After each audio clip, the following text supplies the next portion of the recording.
11th April is celebrated as World Parkinson Day every year to create more and more awareness and to help people living with it. इस बार की theme है share your spark. तो Parkinson disease है क्या? Parkinson disease is a age related neurodegenerative disorder which is due to the gradual loss of dopamine producing neurons. So इसमें हमारे brain से dopamine की कमी हो जाती है, जिससे साइंस एंड सिम्टम्स पार्किंसन के डेवलप हो जाते हैं।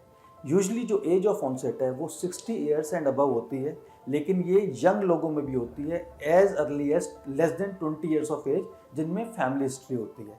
तो अगर हम सिम्टम्स की बात करें तो उसमें 3 कार्डिनल सिम्टम्स हैं: ट्रेमर्स या कंपन होना, ब्रेडिकाइनेजिया या स्लोनेस आना, और रिजिडिटी या स्टिफनेस आना। तो ट्रेमर्स जो उसकी कंपन होती है यूजुअली एक साइड बॉडी के स्टार्ट होती है। आप देख सकते हैं कि किसी के हाथ में ट्रेमर हो रहे हैं, कंपन हो रही है, या जॉ ट्रेमर हो रहा है, या कोई एक लेग ट्रेमर हो रही है, और यूजुअली ये रेस्ट पे होते हैं और अप टू 80% लोगों में पाया जाता है। साथ में स्लोनेस आने लगती है। आदमी को डेली रूटीन का अपना काम करने में बहुत टाइम लगता है, जैसे खाना खाना, नहाना, कपड़े पहनना, चलना, इन सब चीज़ों में ज़्यादा टाइम लगता है और बॉडी धीरे धीरे धीरे स्टिफ होती जाती है।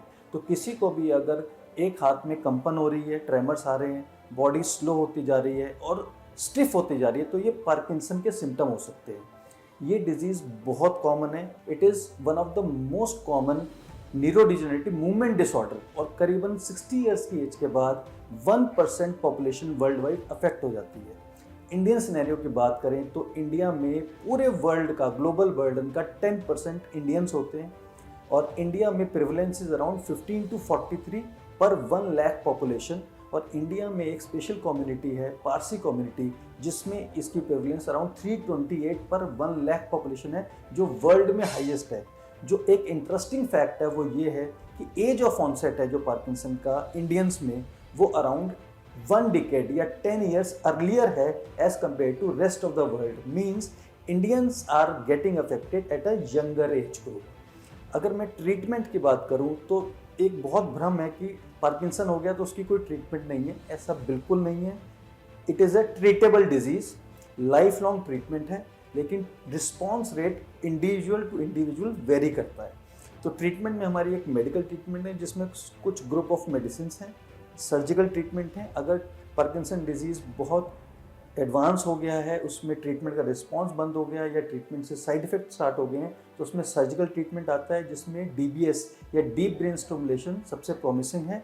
इसमें एक हम ब्रेन के अंदर एक इम्प्लांट, पेसमेकर एक इम्प्लांट कर देते हैं, और उसकी वजह से पार्किंसन एडवांस स्टेज में भी काफ़ी अच्छा रिस्पॉन्स दिखाता है। और हमारे पास कुछ थेरेपीज़ हैं, जैसे फिजिकल थेरेपी हुई, ऑक्यूपेशनल थेरेपी या स्पीच थेरेपी। तो आजकल last but not least genetic test available हो गए हैं कि अगर किसी को यंग ऑनसेट पार्किंसन होता है, या किसी की फैमिली हिस्ट्री है, किसी को फर्स्ट या सेकंड डिग्री रिलेटिव्स को किसी को पार्किंसन है, तो आप अपनी प्रिवेंटिव जेनेटिक टेस्टिंग करा सकते हैं, जिससे आपका रिस्क एस्टिमेट पता चल जाता है। तो मैं सभी को, सारे व्यूअर्स को एक ही मैसेज देना चाहूँगा कि अगर किसी को भी एक साइड में कोई रेस्ट ट्रेमर्स आते हैं, या बॉडी स्लो हो रही है, या स्टिफनेस आ रही है, पार्किंसन के सिम्टम्स अगर लग रहे हैं, तो घबराने की बात नहीं है। आप अपने न्यूरोलॉजिस्ट से मिलें, इसका ट्रीटमेंट अवेलेबल है, और अगर ये एडवांस स्टेज में भी हो गई है तो भी इसको ट्रीट किया जा सकता है।